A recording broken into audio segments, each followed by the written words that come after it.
山に入る心得。どんな季節のどんな山でも山に入ること自体は簡単ですが、計画通りに全てをやり終えて無事に帰還するのは簡単なことではないはずなのです。どんな簡単に思える山でもです。天気が良かった、体調が良かった、ルートが分かりやすかった、などなど、当然気象予報を調べ、天気の良い期間を狙い、万全の体調を整えた上で事前に調べ尽くしたルートへ向かうのですから、良い結果に終わる確率が高いのは当然なのですが、もしもほんの少しだけ運が悪ければ、思いもしない場所で考えもしなかった怪我をしてしまったり、大切な道具を谷底に落としてしまったり、天気予報にはなかった急変に遭遇したり、自らでなく急な仲間の体調変化で動けなくなるなど、考えればキリがないほどたくさんのアクシデントが予想できるはずです。まずはそのことにいつも気がついているかどうか、そしてそれらに自分なりの対処法が確立されているのかどうかを自問してみます。山に入るのは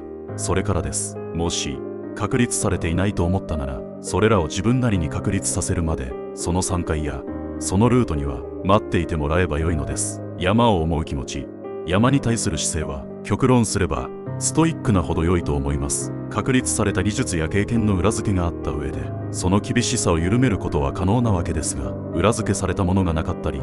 足りなかったりでは、緩めるのではなく引き上げることができないだけなのです。学んだはずの知識が技術として身についていなかったり、経験というものが簡単に成功した体験ばかりだったなら、果たして自分が想定できる数々の悪条件の中でどれだけ落ち着いてサバイブできるのか、自信がないことでしょう。自分がやってきた準備や訓練の数々を踏まえて、ここまでなら克服できるはずだと確信できたとき、不安を上回る過信ではない裏付けある自信を持ってそのルートに入って行けます。昔から言われている名言があります。山は逃げないという言葉です。自分が自信を持ってそのルートに向かう日を、山は必ず待っていてくれます。世の中に昔から安全登山という言葉がありますが、比較的安全な登山というのがあったとしても、絶対的に安全な登山などというものはないのです。逆に無謀登山という言葉もありますが、登山しないのと比べると登山をするという行為はそもそも比較して安全でないのですから、安全登山という言い方、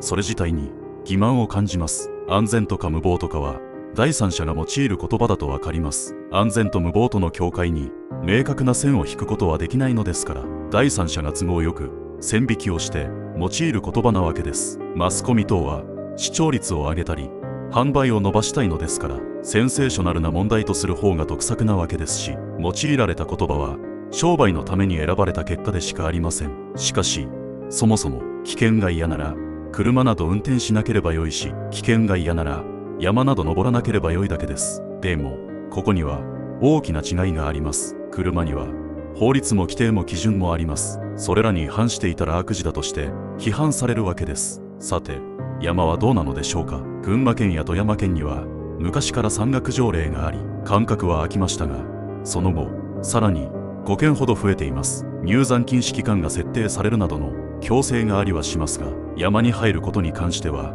基本的には届け出であります。車社会のような運転免許や車検や交通規則などはありません。個人の判断と自主性に任されている。ここではっきり言いますが、上記の条例下で危険地帯へ入ってクライミングをするなどの行為は全て無謀登山そのものだと言って間違いないと断言できます。比較的にも絶対的にも危険そのもの、危険は魅力でもあり、そのルートへ向かう目的の重要な要素の一つなのです。ロープウェイで登っただけでは登山ではありませんが、そこから徒歩でさらに少しでも登ったら立派に登山です。頂上まで車道が通じているような山でも、山菜採りやキノコ狩りでの事故がそうであるように、一歩でも道を外してしまえば大きな危険の可能性が待ち構えています。基本的に危険しかない登山というもの、免許制度も資格審査もない登山というもの、そんな危ない遊びをしていてもいいのかいと言われるかもしれませんが、きっと続けるでしょうし、深みにもはまるでしょう。さらなる深みに入っていきたくなるほどに危険とは裏腹の魅力があるからです。でもさらなる深みとはさらに大きくなる危険を意味しています。ということは、大きくなる危険に対抗できるだけの何かを大きくしていかないとバランスが取れないのです。さあ、何から大きくしていきますか。ここまで読んだり聞いたりしていただきありがとうございました。この場に転記しているものは、世の中にいろいろな考え方がある中での私一個人の経験と考え方でしかありません。こんな考えもあるのかとだけ知ってもらえたらそれで十分です。毎回確実に家に戻ってきて長く山を楽しみましょう。